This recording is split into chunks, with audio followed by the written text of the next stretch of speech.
Good morning, fans. Welcome to a very special edition of the Great North Wrestling Podcast with the King of Connecticut.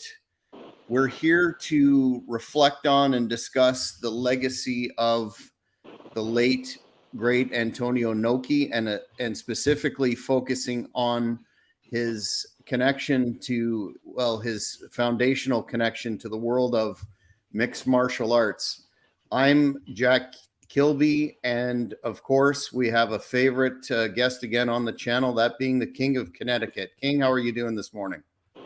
I'm doing great, and it's Sunday morning, so I wanted to start you off with a little song for Sunday. Well, I woke up Sunday morning, no way to hold my head, but didn't hurt. And the beer I had for breakfast wasn't bad, so I had one more for desserts. Well, you can't beat breakfast beers, can you? Especially in the climate that you reside in. Unfortunately, up here in Canada, it's already getting cold, and we've had frost. So, probably. Yeah, I got the swim spa open back here, and speaking of breakfast beer, I did a promo for Devin Larat, which I believe is here on the channel, Hannibal TV, and it's on Devin Larat's channel for an arm wrestling show I was competing on up there in Canada. And the whole thing was maple syrup and maple syrup whiskey and maple syrup beer. It's pretty funny. But yeah, let's get to Inoki, RIP. 100%. I wanted to begin our discussion with you touching on Inoki's trainers and how Karl Gotch, amongst another individual, played such a prominent role.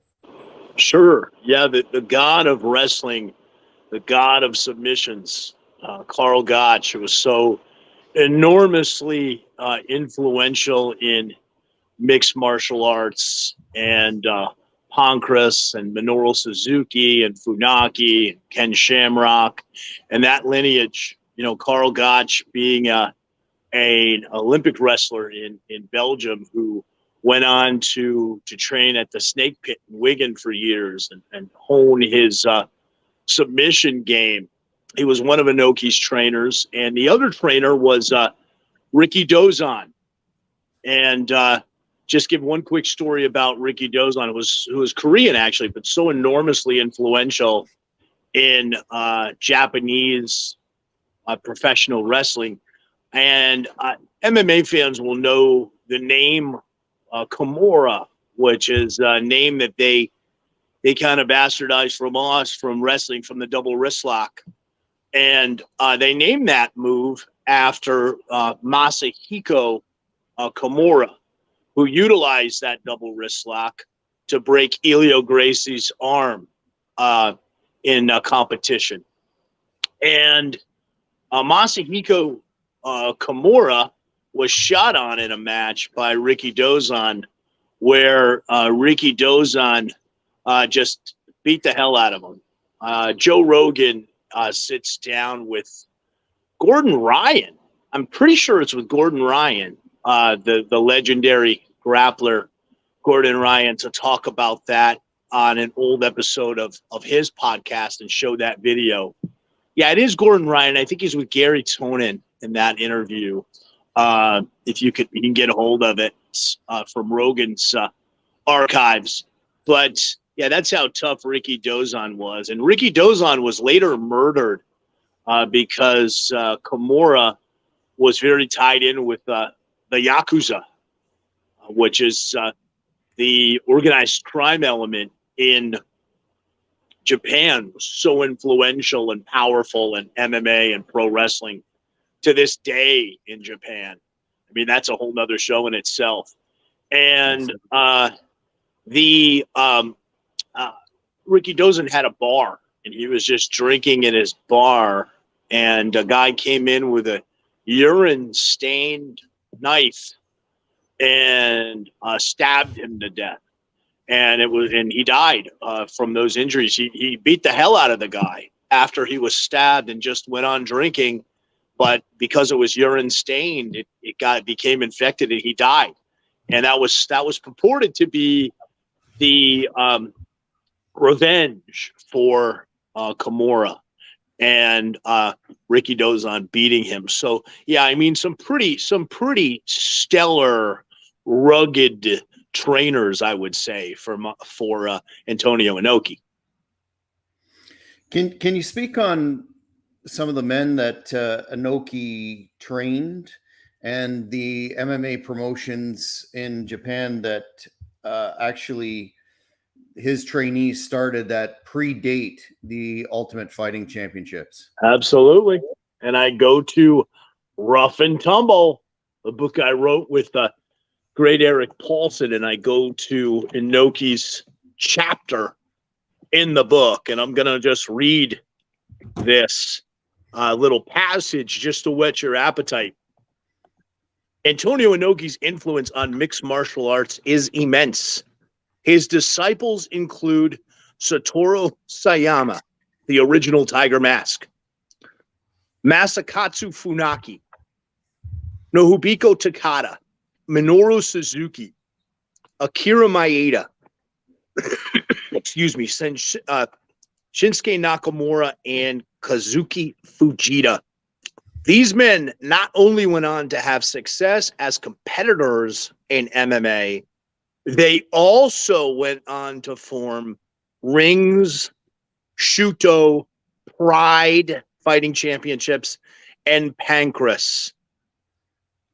It is due to Inoki that men like Ogawa, Josh Barnett, Waleed Islam, and Lenoto Machida have represented New Japan Pro Wrestling and Inoki Jojo in mixed martial arts events. So that's just a little passage from this book, Rough and Tumble, which at this point in time you can actually buy directly from me. The book was written 14 years ago. Eric and I started it, and it's a definitive history on MMA and professional wrestling. We went into a second print, and you can actually buy it at this point directly from me. On my best way to get a hold of me is on my Facebook, Matthew J. Granahan. My friends are full, but you can actually message me directly, DM me on there. And there's a picture, if you can see, of Inoki and Muhammad Ali, and we'll get into that as well. Yeah, it's a really fascinating subject, and I would encourage all the fans that want to educate themselves as to that aspect to definitely check it out. Coincidentally enough, I was going to ask you about the very famous fight with Muhammad Ali and your insights into how that came together and some of the controversy around it. Sure. And if you read the book, when you buy Rough and Tumble, you can read it. You can actually hear firsthand from the referee of that match, who was involved in the very first televised mixed martial arts fight, where he choked unconscious top-ranked boxer Milo Savage. That was the late great Gene LaBelle, the godfather of grappling, and he wrote the foreword for the Rough and Tumble book with us. And I stayed at his house and trained with him in Gokor and researching the book, and he was enormously influential. And he talks in the book about that fight and about the rules and how Ali's camp was trying to frame the rules to benefit him, obviously. And what ended up happening was, at the end, they put a rule in that said that Inoki could throw kicks from the ground.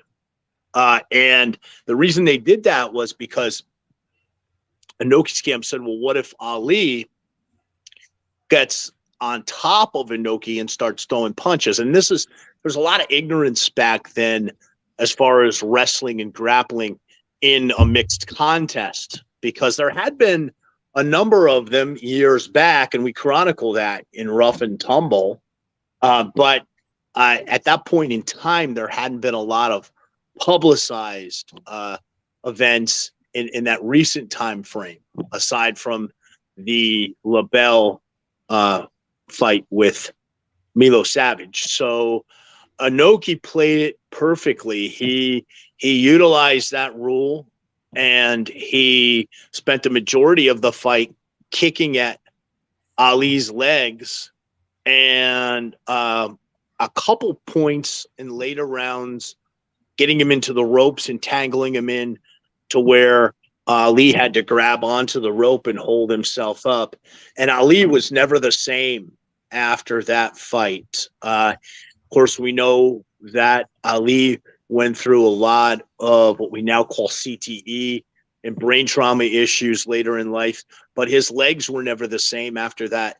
He had trouble walking, and Ali just bruised the hell out of his legs. And that's a landmark fight because it was so highly publicized at the time. And this was way before, you're talking 30 years before the sport of UFC or the promotion of UFC and came about.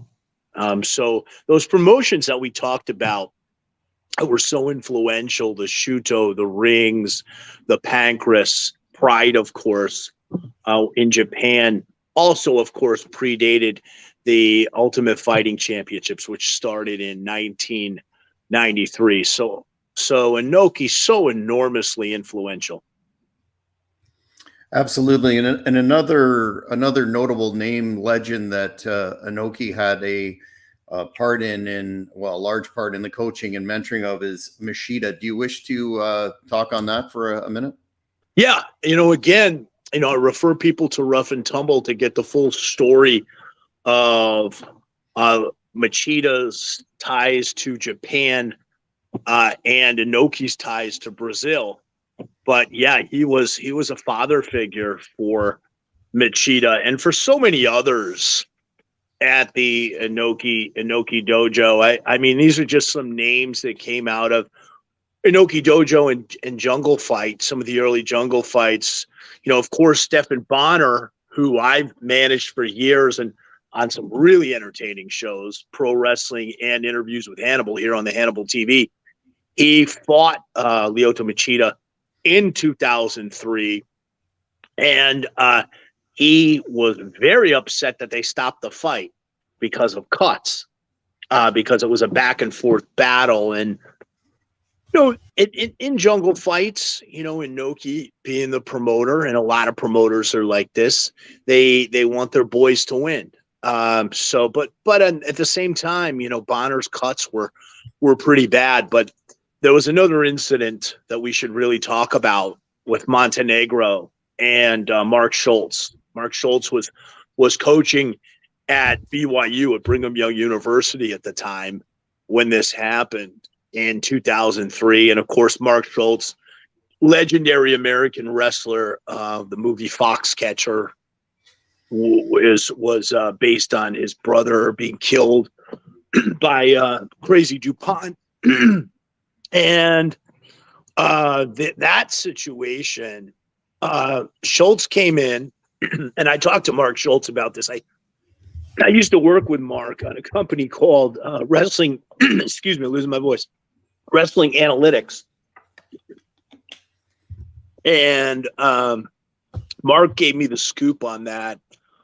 He was told that he didn't have to train and that he was going to be given the win in a worked fight, basically on this card, on this jungle fights card in 2003.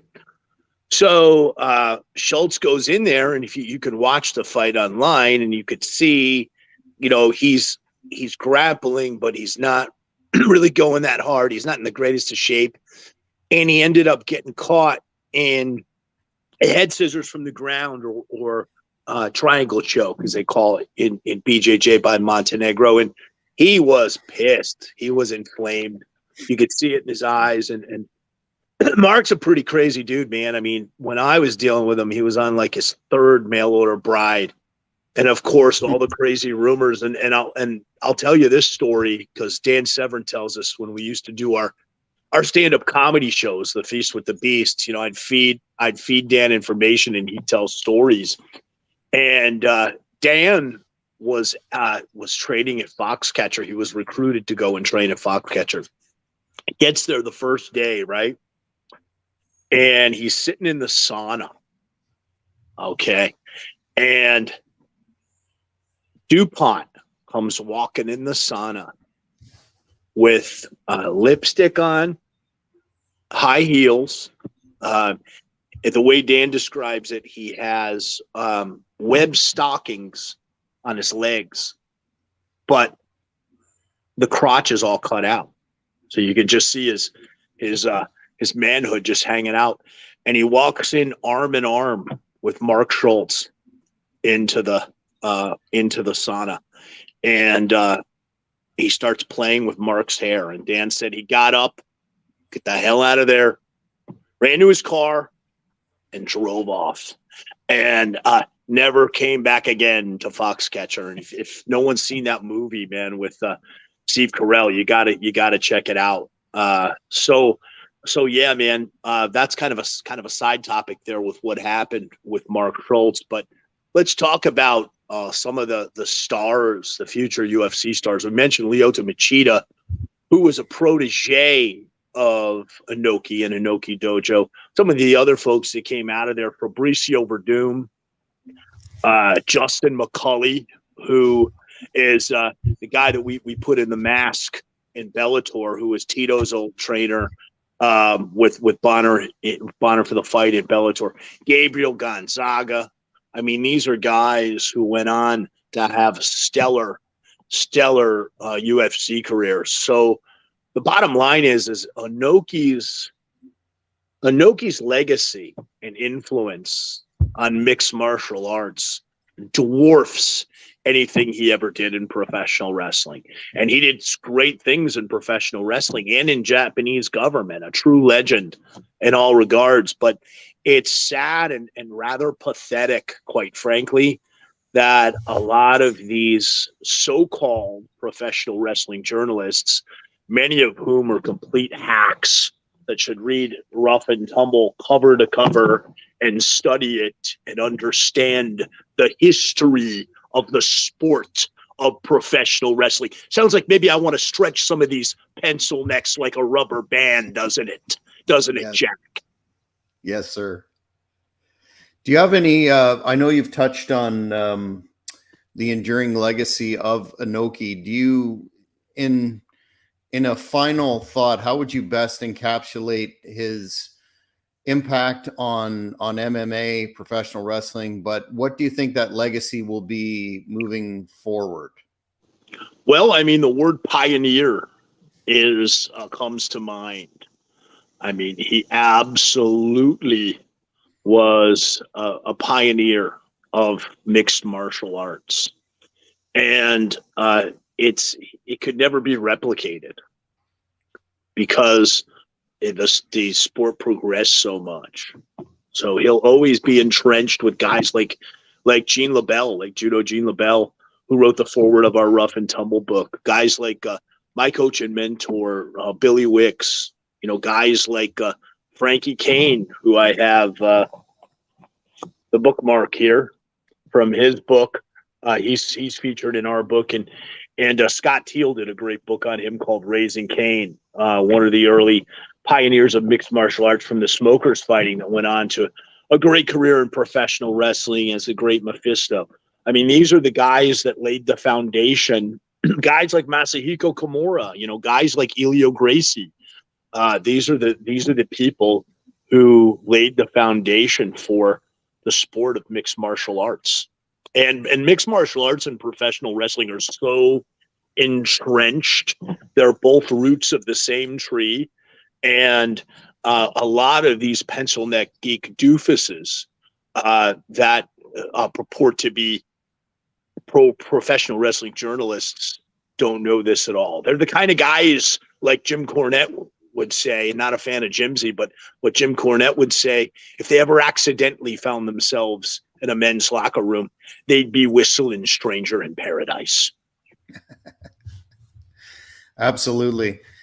Do you have anything you'd like to promote? Any closing thoughts? And where can we find you? I just want to say thank you very much for coming on this morning and doing this impromptu interview. One of the focuses of the Hannibal TV, and by extension our podcast, is to preserve and raise awareness of the history of the businesses. So it's greatly appreciated your time this morning.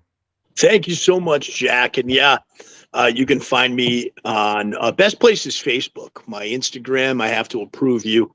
Matthew J. Granahan. I have the full 5,000 friends, but then I've got another 11,000 plus followers, and I want you guys to follow me on there. And what I want you to do is I want you to DM me, and I want you to buy this book directly from me. And I want you to learn this history, and I'll autograph it for you before I send it out. And I also want to say, if you're in the continental United States and all 50 states and you've been involved in an accident, you've been injured, you messaged me there too, because I'm with Berman Law Group and the Berman team. We are the preeminent personal injury attorneys here in the United States. And you can watch the TBT podcast that I host with guests like Dan the Beast Severn, Jenny Santana, Renee Michelle, the mistress of wrestling, and other guests outside of MMA and professional wrestling, like gangsters like Larry Mazza and Johnny A-Light and the world's most corrupt cop, Mike Dowd.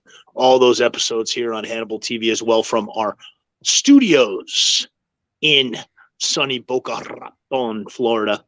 The Berman Law Group, TBT, the Berman team. We have our magazine. We just had legendary model Brooke Burke on the cover. We have the very best parties in South Florida. I'm not in South Florida, but I'm always down there for our parties. We have Massimo Battista, the real Chooch wine, which you'll soon be able to buy directly from me. I'm getting distribution for him up and down the East Coast. So we got a lot going on. But I got a joke for you, Jack, before we go. Shoot. What's 240 pounds, dashingly handsome, and disappears in an instant? Thanks, fans. We'll catch you later tonight live. Take care, and thanks to the King.